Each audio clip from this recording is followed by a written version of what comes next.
J'espère que ça va, que vous êtes en forme.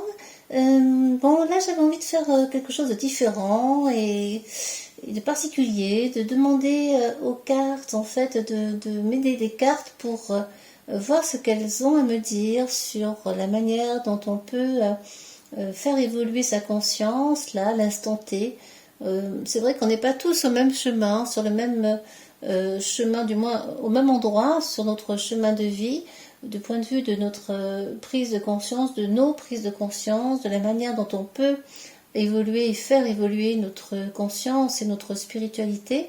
Et il me semblait intéressant de voir ce que l'oracle de la triade avait à nous dire de ce point de vue-là, parce que c'est vrai que je ne l'ai jamais fait, et il y a des généralités, effectivement, mais pas que, et selon peut-être que vous qui allez regarder cette vidéo à l'instant présent, au moment où vous allez la regarder, ça vous parlera, ou pas, ou vous serez peut-être déjà sur un chemin plus avancé, ou vous serez peut-être pas encore sur ce niveau de chemin, chacun sa route, et tout est parfait en fait, hein. Il n'y a pas de règles, on a juste que les règles qu'on veut bien se donner, et qui ne sont pas les mêmes pour tout le monde, et heureusement d'ailleurs, hein, sinon on ferait tous les mêmes choses en même temps et ce serait pas finalement très original, et ça n'apporterait pas d'intérêt parce qu'on serait tous pareils, et ça c'est surtout pas, c'est bien ce qu'on voudrait qu'on soit, que tout le monde, que le gouvernant, les gens de pouvoir aimeraient que l'on soit tous pareils, tous des moutons, tous sur le même moule, mais non, surtout pas. C'est important de garder son libre arbitre, son originalité du point de vue de la personnalité qui nous anime, qui vous correspond, et c'est très important d'être différent et de rester différent surtout. Alors, c'est un tirage différent aussi. C'est un tirage sur l'évolution, justement, une évolution quelle qu'elle soit. Alors, je pense que j'ai une idée, c'est de présenter plusieurs types de tirages et avec des exemples comme ça pourrait être sympa, parce que on a toujours les mêmes tirages, et il y en a plein, et plein d'autres qu'on peut inventer, qu'on peut aussi créer soi-même. Si vous avez des idées, hein, surtout n'hésitez pas, dites-le moi en commentaire. Alors là, le numéro 1, la position 1, ici c'est le présent. Donc à l'instant présent, où est-ce que vous êtes rendu à l'instant présent du point de vue de votre évolution de conscience, on va voir. Eh bien, on fait des erreurs, c'est l'erreur. On fait des erreurs, on expérimente. On fait des erreurs, on expérimente, on est sur... on teste, on essaye en fait, hein, on essaye plusieurs choses, et parfois on se trompe, mais c'est ça aussi qui est intéressant. On peut pas on peut pas arriver à un niveau à un moment donné sans faire des erreurs, hein, c'est pas possible. Donc en fait, ce qui est essentiel ici, c'est de se dire que oui, je me suis trompée, je fais des erreurs dans mes choix, et ça fait partie du processus, puisque c'est en je vais y arriver, en expérimentant que l'on parvient à évoluer. Si on n'expérimente pas, on ne peut pas savoir si on s'est trompé, on ne peut pas trouver une nouvelle ressource pour évoluer. Et notre âme est là pour expérimenter, hein. Si on s'est réincarné, je crois bien sûr évidemment fortement à la réincarnation, si on s'est réincarné, c'est pour justement évoluer en tant qu'âme, que notre âme puisse évoluer pour peut-être un jour ne plus être réincarnée, car le niveau d'éveil sera suffisant, elle aura connu l'illumination ultime. Mais en attendant, on se trompe, on fait des erreurs, et ça fait partie du cheminement. Il n'y a aucun jugement à poser là-dessus, rien de spécial, juste d'accueillir qu'on s'est trompé, et point barre en fait, j'ai envie de dire, et je le dis d'ailleurs. Rien de grave, hein. Donc à l'instant T, oui, beaucoup de gens font des erreurs, effectivement. Et le nombre 20, c'est beaucoup de monde. Beaucoup de monde fait des erreurs à l'instant présent, et c'est ok, parce que voilà, ça fait partie du processus. En 2, c'est le développement. Comment est-ce qu'on développe on peut développer sa conscience, on va voir ce que ça nous dit. Ok.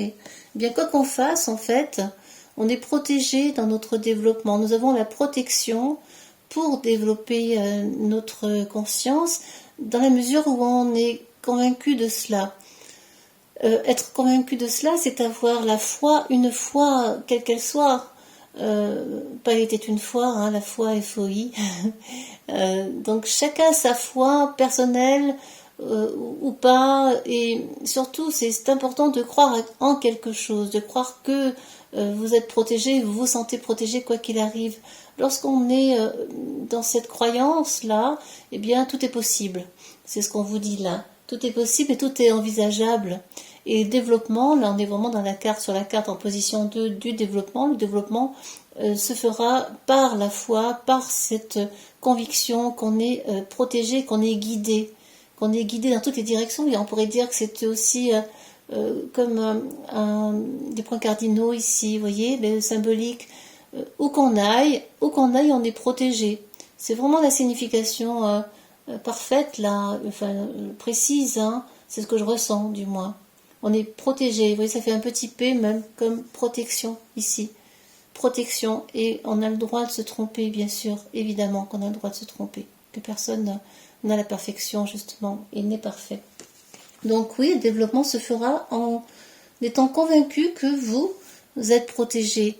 Ça peut être, selon les croyances, par un ange, un archange, un guide, par la foi catholique, par la foi bouddhiste, autres, musulmanes, évidemment, toutes les foi sont possibles. Il n'y en a pas qu'une, il n'y a pas qu'un système de croyance, à mon sens, du moins. C'est ce que je perçois. Chacun se l'approprie selon ce qui résonne en lui. Et ça, c'est important de le dire.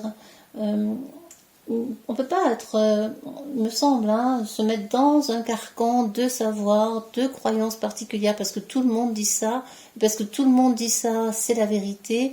Non, c'est important de garder son propre jugement là-dessus, sa propre expression et son propre savoir.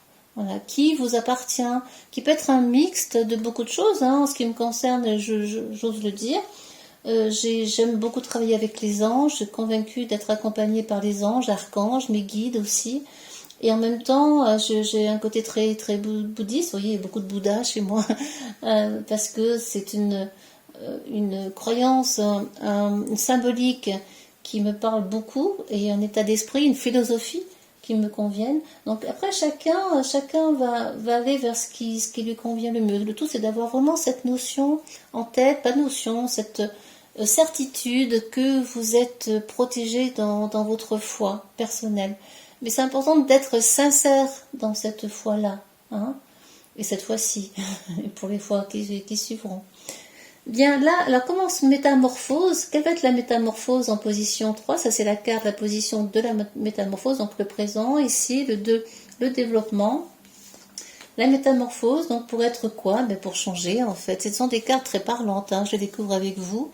Pour muter en quelque chose de nouveau. On ne peut pas évoluer, élever sa conscience si on n'a pas fait une mutation interne et profonde. Et là, vous voyez, on pourrait comparer cette moitié là par une moitié d'oignon. Alors il y a plusieurs couches. La plus dure, ça va être la première, parce que la première, elle est dure, hein, dans un oignon. Quand on épluche un oignon, vous l'avez constaté, la première est dure et difficile à retirer. La première est la plus dure, et ensuite viennent des parties plus tendres jusqu'au centre. Et au fur et à mesure, vous allez nettoyer, changer, muter profondément, atteindre le cœur de vous-même. Mais pour cela, il faut commencer par la première couche, et la métamorphose ne peut se faire que si on s'attaque à cette première couche, soit nos premières couches faites qui ont solidifié notre ego, qui ont solidifié nos peurs, qui ont solidifié nos certitudes, nos fausses croyances convaincus qu'on a raison, que notre point de vue est le bon, que l'autre a tort, que c'est comme ci, que les choses sont comme ça, d'avoir fait des généralités sur tout, etc., et d'avoir jugé, critiqué. Donc la métamorphose ne peut se faire que pour vous-même, face à vous-même et envers vous-même, au fond de vous-même, uniquement. En sortant d'une certaine façon cet ego qui parfois est très prégnant et qui fait ce que nous sommes. Il est utile, il a son utilité, et il va vous aider justement à faire cette mutation. En prendre conscience déjà, prendre conscience de cet ego, et que à chaque pas que nous faisons, chaque fois que nous avons une attitude particulière envers les autres, ou un jugement, ou qu'on agit comme ceci, comme cela, lorsque l'on prend conscience, c'est ça en fait, c'est d'être conscient de ce qu'on a fait, c'est de se regarder, d'être capable de se mettre un petit peu en retrait, et d'être capable de se dire, ok, là, peut-être que tu aurais pu dire les choses autrement, et agir autrement. Je suis la première à constamment me remettre en question quand je considère que je n'ai pas été juste dans ma manière d'être, de faire, de parler, d'agir, etc. Et ça, c'est important. Tout le monde se trompe à chaque instant, et peu importe, c'est pas grave en soi à partir du moment où on est conscient de ça. Donc la mutation passe vraiment par un retrait de toutes ces couches que l'on a accumulées durant toute sa vie, qui font ce que l'on est aujourd'hui. Et ces couches-là sont constituées de plein de choses, de blessures lors de diverses situations, de blessures du passé, de blessures par rapport à notre famille, de différentes expériences, situations qui nous ont fait du mal, du tort, etc. Donc tout cela, ce sont des couches que l'on va accumuler au fil du temps et qui vont nous mettre aussi dans l'affect. Le 16, ici, il y a le nombre 16, c'est l'affect, c'est une dette karmique pour les Tibétains. L'affect, c'est difficile de s'en débarrasser, ça nous affecte, on est attaché à, et on a du mal à s'en débarrasser. Donc se débarrasser de la première couche va être une opération parfois un peu difficile, ça vient chercher au fond de soi, et ça vient aussi vous permettre de regarder que vous avez aussi vos parts d'ombre que l'on ne veut pas montrer en général. On ne montre que la partie la plus lumineuse de soi. Mais est-ce qu'on va dire aux autres, oui, alors je suis généreuse, mais je suis aussi méchante, je suis, j'ai de l'empathie, mais parfois j'en ai pas, je suis égoïste, dans le sens négatif du terme, parce qu'égoïste c'est pas forcément négatif au départ, c'est penser à soi et s'occuper de soi, mais on peut ne s'occuper des autres que si on s'est déjà occupé de soi, hein. Sinon à part ça c'est l'ego qui parle et qui est nourri par cela. Alors oui, c'est accepter de dire je suis un peu sournois parfois, ou je suis critique avec les autres. Bon, c'est d'accepter de le dire en fait, et c'est ok quand on le dit, qu'on le voit, c'est qu'on est déjà dans un début de prise de conscience. Vous voyez ce que je veux dire?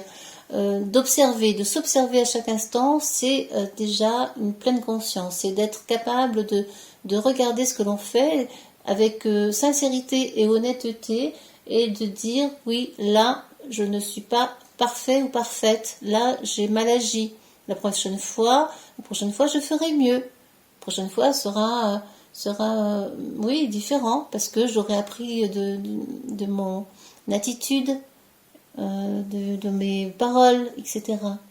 Donc la métamorphose se fera par la mutation profonde et le changement profond. On ne peut pas passer à un niveau de conscience supérieur si on n'est pas passé par là. Ce n'est pas possible.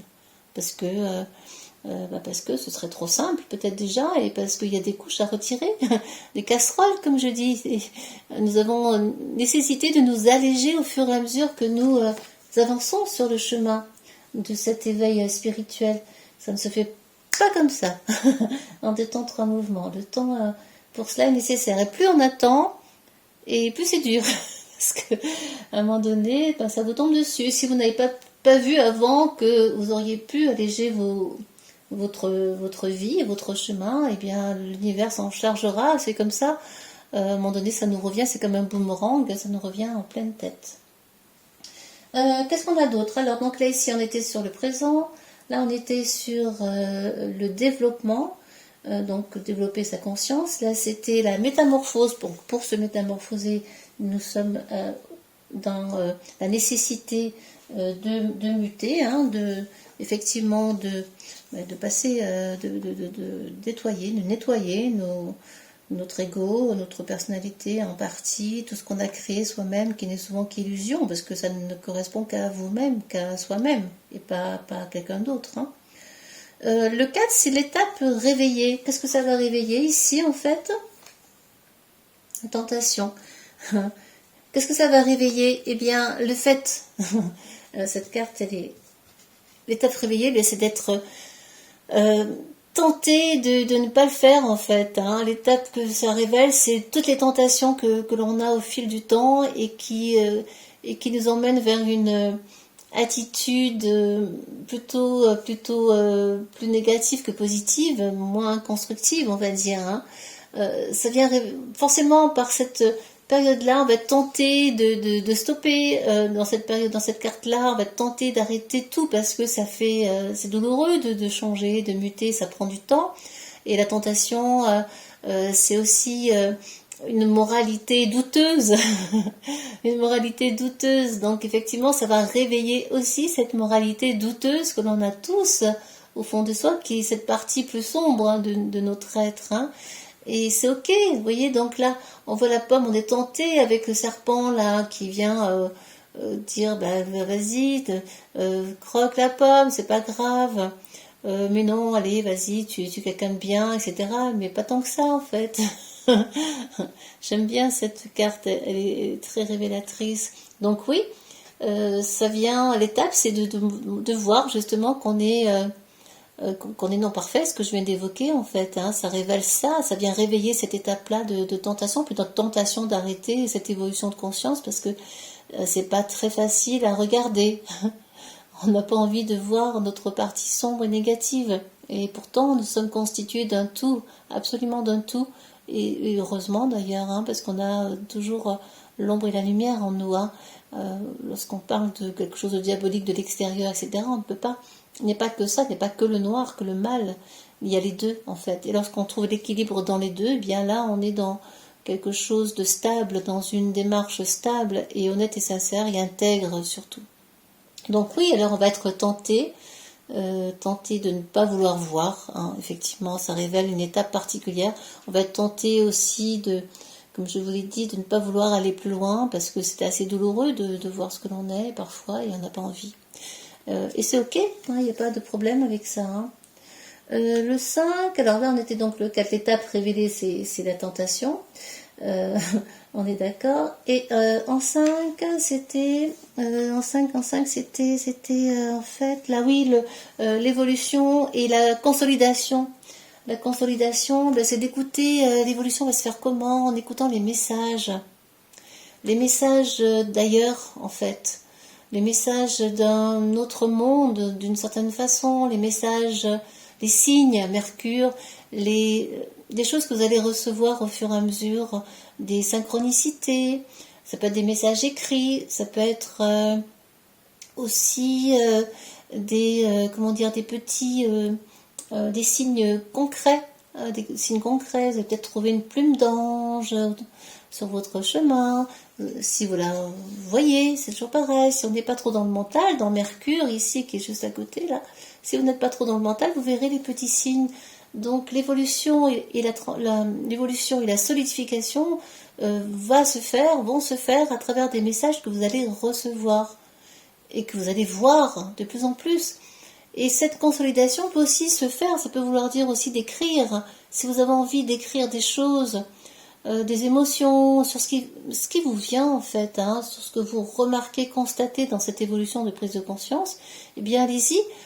Les messages, c'est des messages en tout genre en fait. Hein, et 39, 9, 10, 11, 12, c'est la créativité. Donc osez créer pour votre évolution de conscience, osez la consolider comme vous le souhaiterez. Ça pourrait être par l'art aussi, la peinture, le dessin, par exemple la danse, la musique, le chant, les mots, tout ce qui en fait va vous nourrir.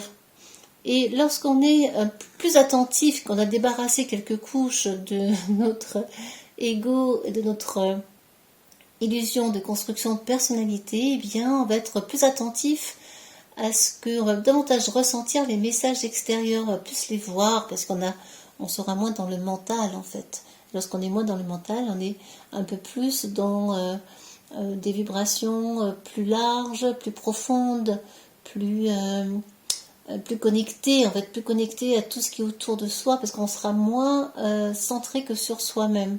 Et lorsqu'on est moins centré sur soi-même, on voit plein de choses, et vous allez même sentir des trucs au niveau corporel, des vibrations, un peu d'électricité dans la tête, ou au-dessus de la tête, sur le chakra couronne. Ça pourrait être de la chair de poule, des frissons, des choses comme ça par moment. Bon voilà, l'évolution de conscience, c'est aussi ça, hein, mais chacun va suivre cette voie selon ce qu'il ressent à l'instant T. Bien sûr, hein, il n'y a rien d'obligé dans rien en fait. Hein. Et si cette vidéo vous parle, c'est tant mieux. Si elle ne vous parle pas, eh bien, je vous invite à ne pas l'écouter, hein, tout simplement. Et ne pas juger ni critiquer, parce que juger, critiquer, on juge en fonction de soi, souvent de qui l'on est.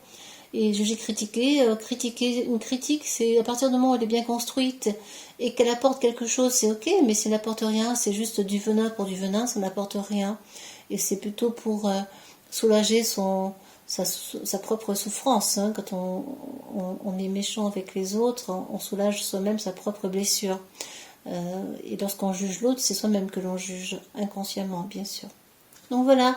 Alors, vous voyez, c'est intéressant. Parce que le cheminement est vraiment clair, c'est dans l'instant présent. On fait des erreurs, mais le développement, c'est de se protéger, de sentir qu'on est protégé, d'aller dans cette démarche-là de foi, de croyance personnelle, pour changer, pour apporter un début de changement profond, mais qui va forcément entraîner des tentations de différentes choses, qui va vous mettre face à vos tentations, face à une partie moins morale de votre personne, de notre personne, pour ensuite consolider cette évolution de conscience par le biais de messages que vous allez recevoir et sentir ou écrire, comme vous le sentirez en fait. Hein. C'est important de se connecter à ce que vous allez, à ce qu'on va vous offrir, à ce que l'univers va vous offrir après, au fur et à mesure de votre évolution après cela.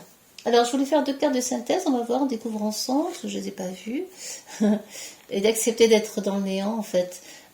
Le grand tout, c'est très intéressant ces 2 cartes, parce qu'autant l'une autant l'une, c'est le noir total, et l'autre, c'est la lumière. Vous voyez comme c'est révélateur. Le yang et le yin, le noir et la lumière, l'ombre, c'est une synthèse incroyable, je ne pouvais pas faire mieux de montrer que nous sommes un tout, en fait. Et qu'on est à la fois ça, à la fois dans le rien et à la fois dans le tout aussi.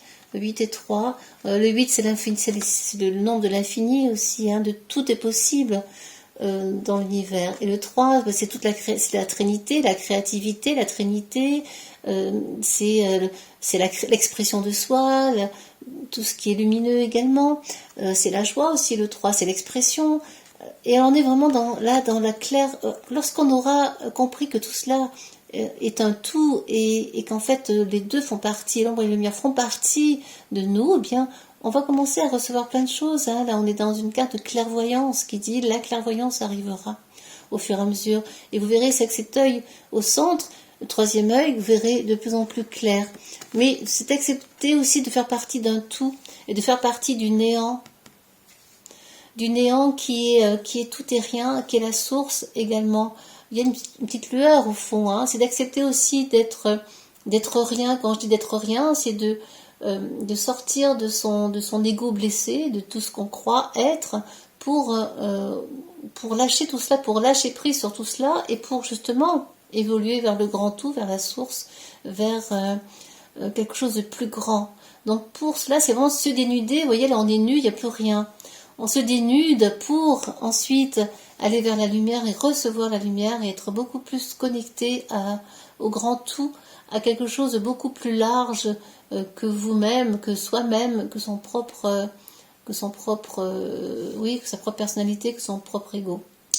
Voilà, c'est intéressant. Je trouve ce tirage très très très très révélateur et je le remercie. Merci à l'oracle de la Triade de nous avoir ouvert une petite porte vers l'évolution de conscience.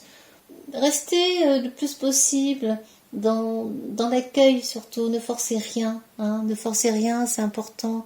Restez dans l'accueil général et laissez faire. Au fur et à mesure, vous allez comprendre des choses et vous verrez qu'au fur et à mesure, vous allez avancer de plus en plus vite ou pas, et parfois vous allez avoir l'impression de reculer pour mieux réavancer. Et parfois vous prendrez des chemins détournés pour arriver au but ultime. Et c'est comme ça fait partie de notre cheminement personnel. Et il n'y a rien de grave, surtout de ne pas se culpabiliser lorsqu'on on a fait des erreurs, hein, justement, ça fait partie de l'humain. L'être humain est est un être spirituel qui est là pour faire des expériences et vivre des expériences d'humain en fait. Hein. Et l'âme va devoir expérimenter, faire des expériences d'humain pour pouvoir ensuite s'éveiller et élever sa conscience. Et là on est vraiment dans quelque chose de très vibratoire. Hein. Vous voyez comme ça vibre fort, et plus vous allez élever vos consciences, et plus votre taux vibratoire personnel va s'élever. On peut le mesurer bien sûr avec un pendule par exemple, grâce à l'échelle entre autres de Bovis, mais après on maîtrise tout cela, on peut le faire soi-même sans problème. Voilà, écoutez mes très chers abonnés, merci à tous ceux qui sont là, merci aux nouveaux. C'est que du bonheur, je suis heureuse de vous livrer eh bien, le peu que je sais, mon petit enseignement, en espérant que cela vous parlera et vous apportera des clés, une certaine guidance pour la suite. Prenez grand soin de vous, n'oubliez pas que vous êtes la plus précieuse personne qui soit, et ça c'est important de se le dire, que vous avez une belle valeur. C'est à développer, c'est à entretenir, c'est à alimenter dans l'amour de soi, ne jamais s'en vouloir, accepter tout cela, accueillir et pour aller vraiment vers du meilleur. À très bientôt et prenez soin de vous encore une fois. Au revoir, plein de bisous.